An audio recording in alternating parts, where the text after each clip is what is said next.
sa lahat ng mga creators. May bagong rules, may bagong update na naman si YouTube ngayong August 2026. At kung gumagawa ka ng mga content about sa mga real life events, accidents, crimes o documentary, naku, makinig kang mabuti. Dahil ngayong August 2026, nag-update po si YouTube ng kanilang advertiser-friendly content guidelines. Naku, kumapit kang mabuti, panoorin mo ng buo yung video na to. Kasi kung hindi ka makakaiwas dito, posible na magkaroon ka ng tinatawag na limited ad revenue or totally no ads talaga. So, ano ba talaga yung bagong rules o bagong update ng YouTube?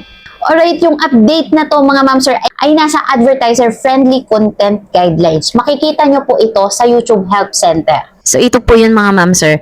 Nakalagay dyan, upcoming and recent ad guidelines updates. Sa pinakababa, mababasa ninyo, updates to the advertiser-friendly content guidelines. August 2026. Ano ang nakalagay? Ang sabi dyan, we are updating our violent content guidelines to clarify the monetization status of depictions of death within educational, documentary, or news reporting content. Ang ibig sabihin lang po niyan, mas nilinaw lang po ng YouTube kung paano nila tinitingnan yung mga content na merong mga context ng about death o kamatayan o pagkamatay. So, i-take note nyo po yan mga ma'am sir kung gumagawa kayo ng mga content na related with this kind of topics. So, please take note po na may bagong rules, bagong guidelines na nilabas si YouTube ngayong buwan about dyan. So, with this guideline mga ma'am sir, mahalaga yung tinatawag na context. Eto mga ma'am sir, ipapakita ko mismo sa inyo para kayo mismo mabasa ninyo.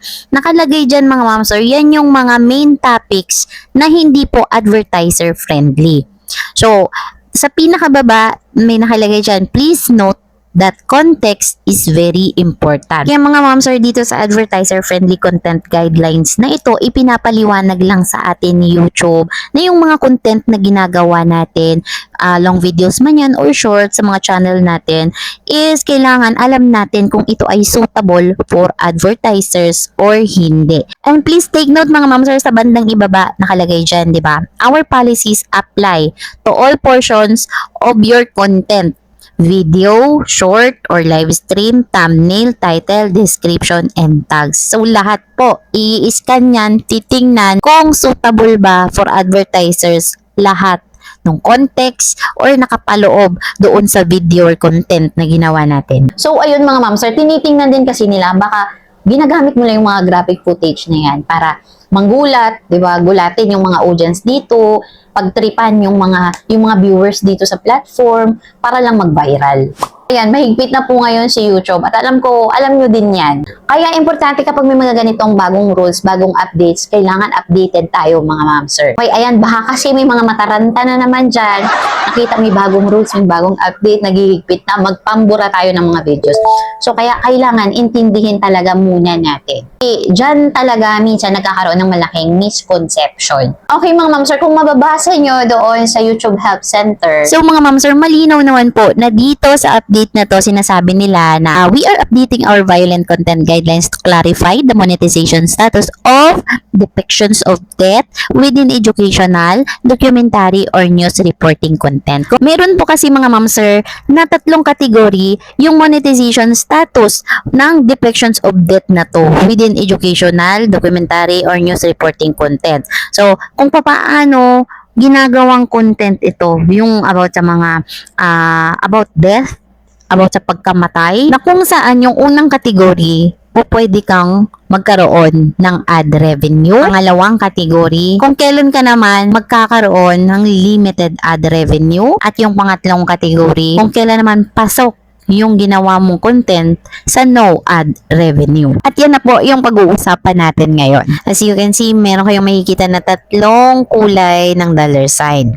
Color green meaning may ad revenue, color yellow na dollar sign meaning limited yung ad revenue mo.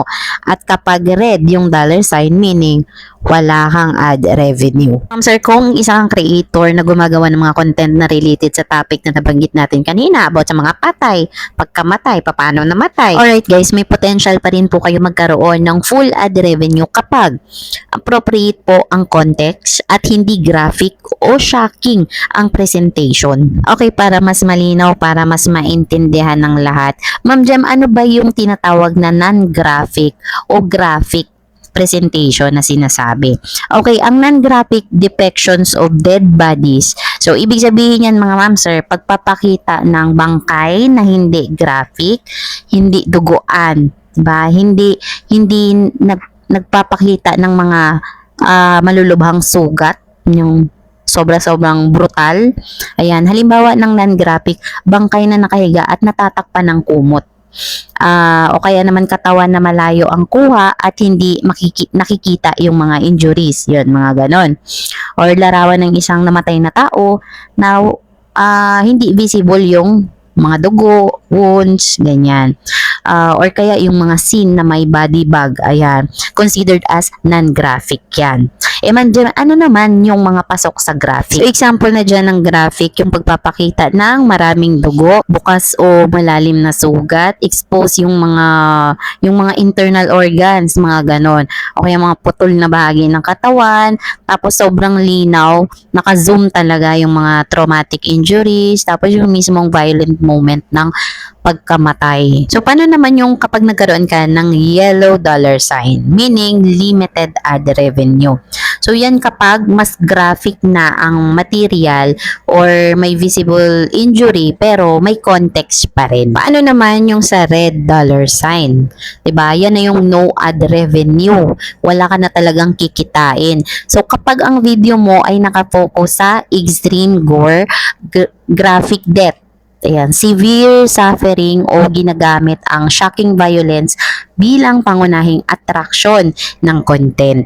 Okay guys, bakit po importante yung bagong rule, bagong update na to sa mga creator? Diba, bakit kailangan natin to ngayon malaman? Kasi marami pong mga creators dito sa platform, dito sa YouTube, yung gumagawa ng mga about sa crime, documentary, mga aksidente, about sa mga true crimes, about sa war, about news, medical procedures, real life incidents, and kadalasan sa mga creator na gumagawa ng mga ganitong content.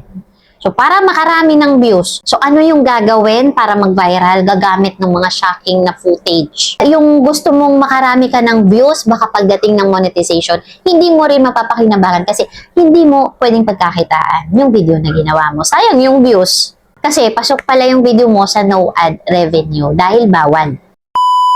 So, ayun mga ma'am sir, sana nakatulong sa inyo yung isa sa mga bagong update na to na inilabas ni YouTube ngayong buwan, this August 2026.